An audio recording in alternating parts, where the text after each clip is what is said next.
Hi and welcome to bex-treks. I'm Bex and today we have a piece of kit. It's a backpack by Hi-Gear and this is either going to be the worst pack on Amazon according to the reviews I've read, or it's going to be really great. So what makes a pack great? What makes it not so great? Well, part of it is things like budget, but there's a place over here. I'm going to sit down and we're going to have a closer look at this.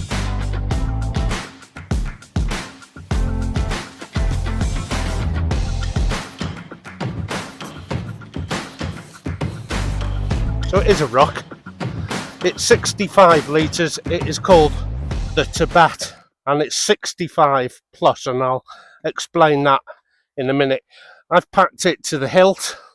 This actually contains my synthetic hammock camp equipment, everything I need including the water, so I can load it up and just see if everything fits in. This is winterized as well. What do we look for in a pack? Well, it's going to be these key elements here. Obviously price is going to be a factor here when you're looking at a pack, but does that mean you're going to get a piece of garbage just because it's on a budget? Brand new, I think 55 brand new. I got this on the car boot sale. It was £15, 15, and it is like new. It's hardly been used at all.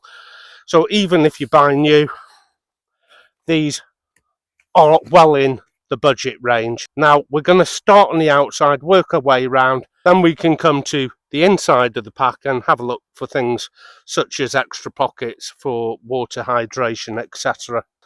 In this video I'm not going to show you the content of the pack. That is going to be a different video of what I keep in each pack. I have a few packs and they're all off the car boot. Closest thing I can think of to a car boot that you'd have out in the States would be either a yard sale or a swap meet. It's more like a swap meet. So here's how it works. You pull up your car into a massive field, perhaps hundreds of cars, perhaps just a dozen cars, and you open up your trunk and put a trestle table out, and anything in your attic or your garage that you want to sell, you want to get rid of to make space, you can sell it quite cheap. But if you have enough items from the attic and your garage, you can make a lot of money. I did one and made over £500 in less than 4 hours, just clearing out junk.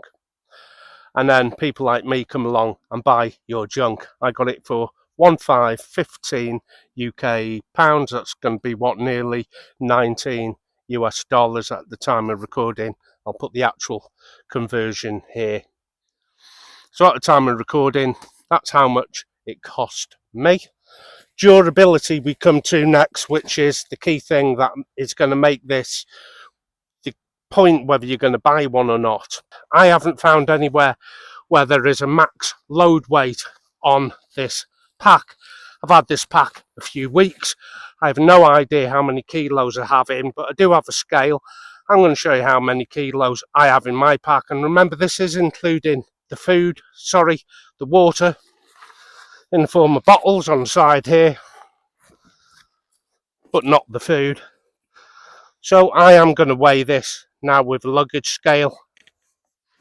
The only thing I haven't got in is the food, because I don't know whether I'm going out for a one night or 1 month. Let's load up 10.5 kilos. Hope that is being picked up on camera there. 10.5, that's all. That is really good, and that is including the weight of the actual water, which we know is about a kilo a litre without the bottle. I do have a filter on my bottle.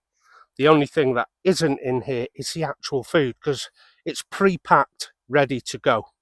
And I don't know next time I want to use this whether I'll be just doing an overnighter, 2 days, 3 days, 2 weeks, 3 weeks, 2 months, 3 months, I don't know. So I do have a food bag ready to go and I just add it to this. Let's inspect the shoulder where it connects to the pack and see if that could be a potential issue, and then We'll have a look around the outside at all the pockets.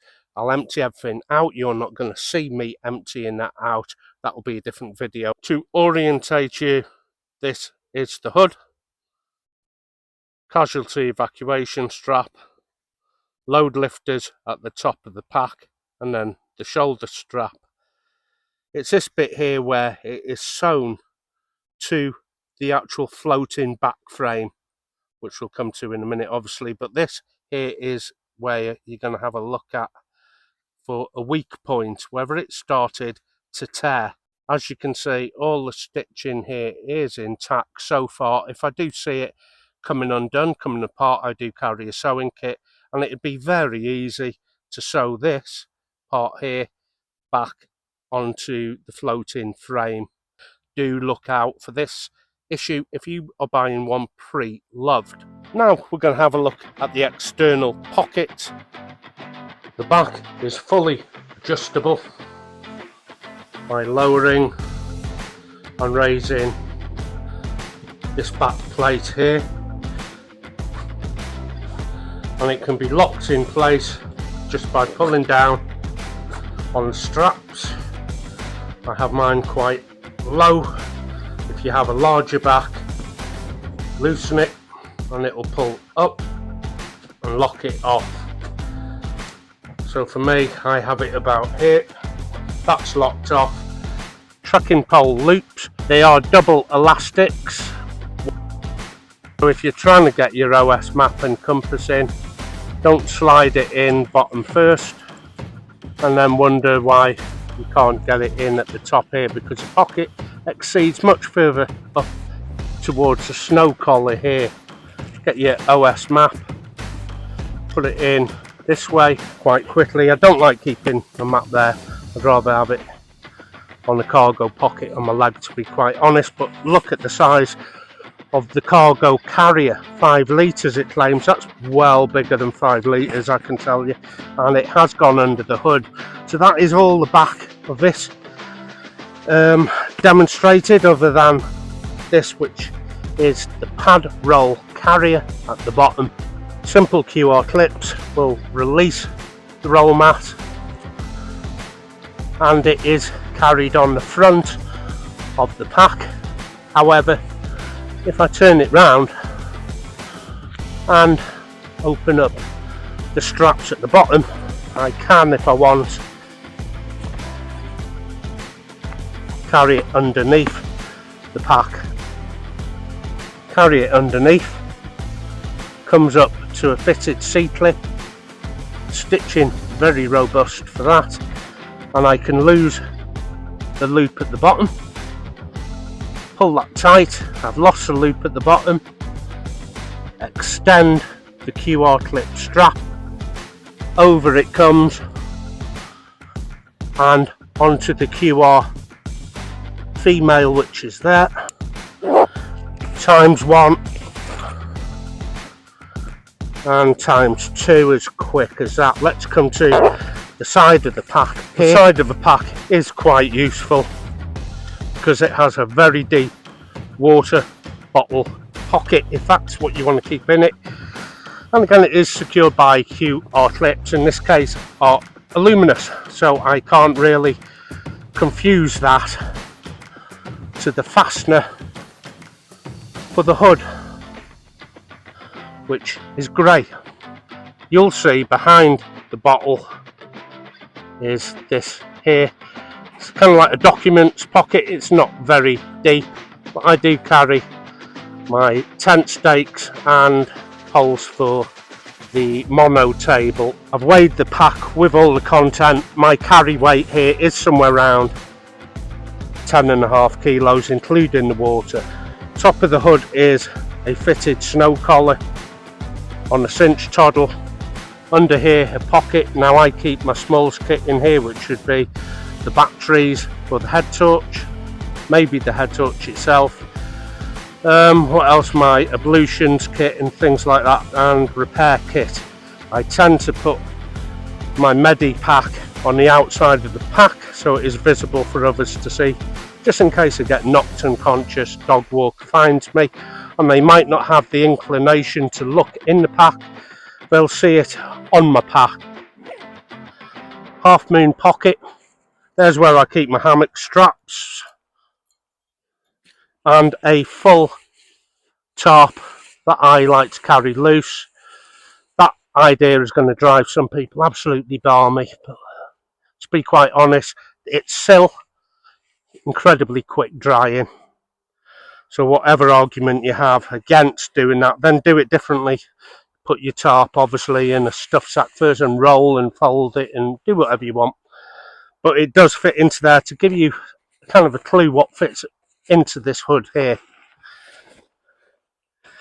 Open up the snow collar. Snow collar I like a lot. Now I've had to put a dry liner in my pack in the form of this canoeing dry liner. This black thing here doesn't come with the pack. Looking on the inside, all I have is a pocket now, which is for a hydration. So from a standpoint of comfort, I can whisper to you, it's probably one of the most comfortable packs I own. I own a few. I have other packs that are really expensive. I bought online, got them on, not as comfortable as this. I have opted to put winterized synthetic hammock kit in this, and it is overbulk. I have 2 hammock cocoons, and as you see, 4 meter tarp with space for catering, not pictured. From a standpoint of comfort, I really like this pack. I have one that I managed to procure, again pre-loved, which new is about 130 UK pounds and is not as comfortable as this is right here, right now. I am concerned that one day perhaps it will tear at the shoulder, but I've got a sewing kit. I always carry a sewing kit as part of the smalls kit, easy to fix. So in summary, we're all done. I find it very comfortable. I think the price is very affordable, whether it's new or pre-loved. I like the pack. If it does break, I'm just going to sew it up, simple as. But I'll leave thoughts with you, and if you want a more durable pack, stay on this channel. Now if you hit the subscription and then the notification, you'll get a notification of when that video is coming up, and then you'll see which pack it is. I'll show you next, which is pre-loved, and more than that, will a pack of better quality and a better brand name be any more comfortable than this?